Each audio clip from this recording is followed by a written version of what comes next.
In the northwards of Canada, surrounding a town by the name of Kenora in Ontario, there is said to be a creature that is a monster with some characteristics of a human, or is a spirit who has possessed a human and then became monsters. It is historically associated with cannibalism, murder, and citable greed, and the cultural taboos against such behaviors. Known by several names, each of them roughly translates to the evil spirit that devours mankind. This creature has been long known among the Algonquin Ojibwe in the Eastern Cree. These people have described them as giants, many times larger than human beings. Although descriptions can vary somewhat, and common to all these creatures is the view that the Wendigo is a malevolent, cannibalistic, supernatural being that is strongly associated with winter, the north, coldness, famine, and starvation. The Ojibwe describes it as a large creature. It is said to be as tall as trees with a lipless mouth and jagged teeth. Its breath was a strong hiss, its footprints full of blood, and it ate any man, woman, or child who ventured into its territory. Those who were the lucky ones, sometimes the Wendigo chose to possess a person instead, and the Wendigo luckless individual became a Wendigo himself, hunting down those who had once loved and feasting upon their flesh. According to the legends, a Wendigo is created whenever a human resorts to cannibalism to survive. In the past, this occurred more often when Indians and settlers found themselves stranded in the bitter snows and the ice of the North Woods, sometimes stranded for days, and any survivors might have felt compelled to cannibalize the dead in order to survive. Other versions of the legend cite that humans who displayed extreme greed, gluttony, and excess might also be possessed by a Wendigo. Thus, the myth served as a method of encouraging cooperation and moderation.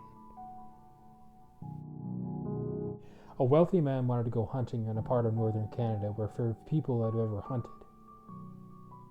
He traveled to a trading post and tried to find a guide to take him, but no one would do it.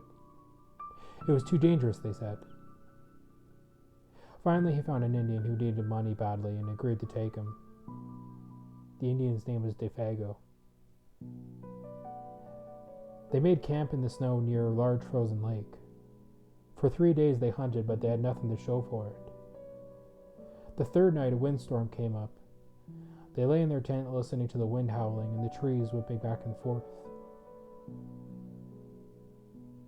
To see the storms better, the hunter opened the tent flap. What he saw startled him. There wasn't a breath of air, and the trees were standing perfectly still. Yet he could hear the wind howling, and the more he listened, the more it sounded as if it were calling Defago's name.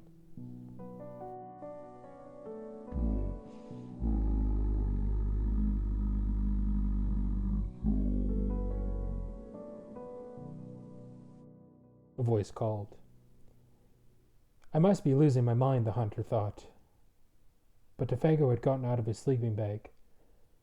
He was huddled in the corner of his tent, with his head buried in his arms. What's this all about? The hunter asked. It's nothing, Defago said. But the wind continued to call him, and Defago became more tense and more restless.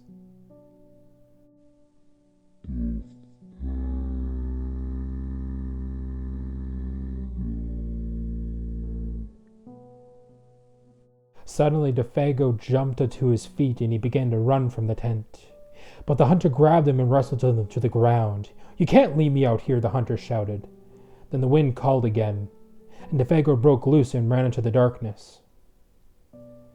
The hunter could hear him screaming as he went. His voice faded away, and the wind died down. At daybreak, the hunter followed Defago's track in the snow. They went through the woods, downwards towards the lake, then onto the ice. Soon he noticed something strange. The steps Defago had taken got longer and longer. They were so long that no human being could have taken them. It was as if something helped him hurry away. The hunter followed the tracks out to the middle of the lake, but they disappeared there. At first he thought that Defago had fallen through the ice, but there wasn't any hole. Then he thought that something had pulled him off into the ice, into the sky. But that made no sense. As he stood wondering what had happened, the wind picked up again. Soon it was howling as it was the night before. Then he heard Defago's voice. It was coming up from above, and again he heard Defago screaming. There was nothing to be seen.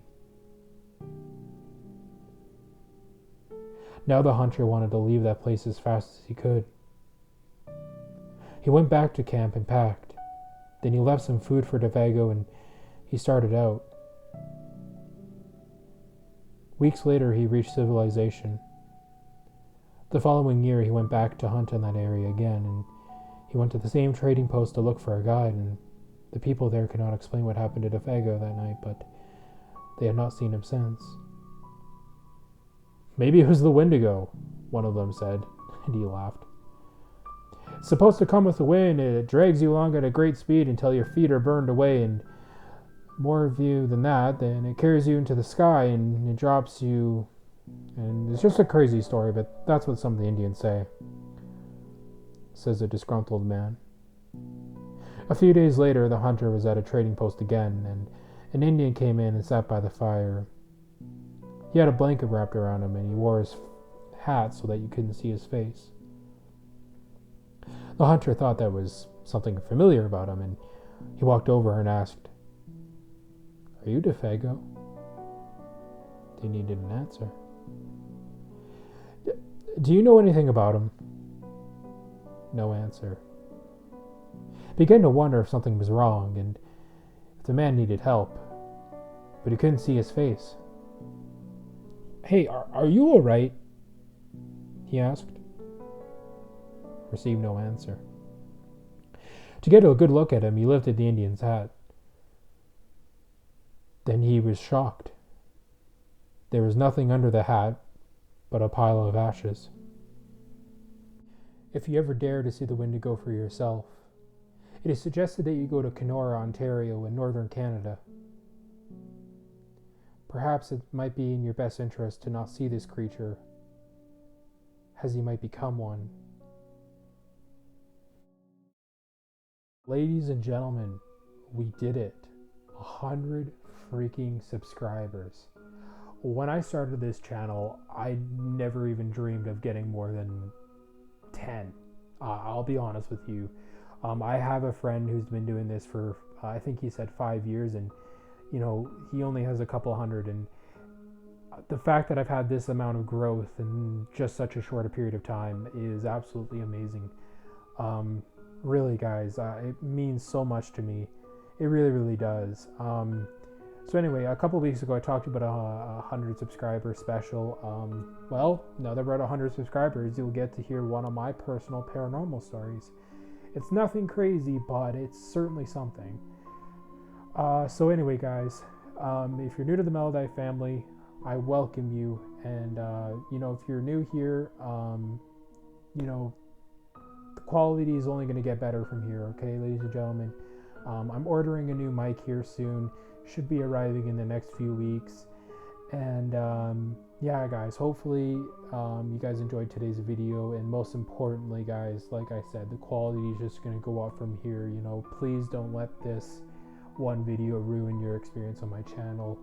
I know that my other videos aren't the greatest in quality. But yeah, guys, anyway, like, comment, and subscribe.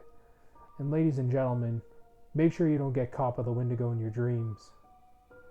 Ladies and gentlemen, I want you guys to do something for me. Stay mellow.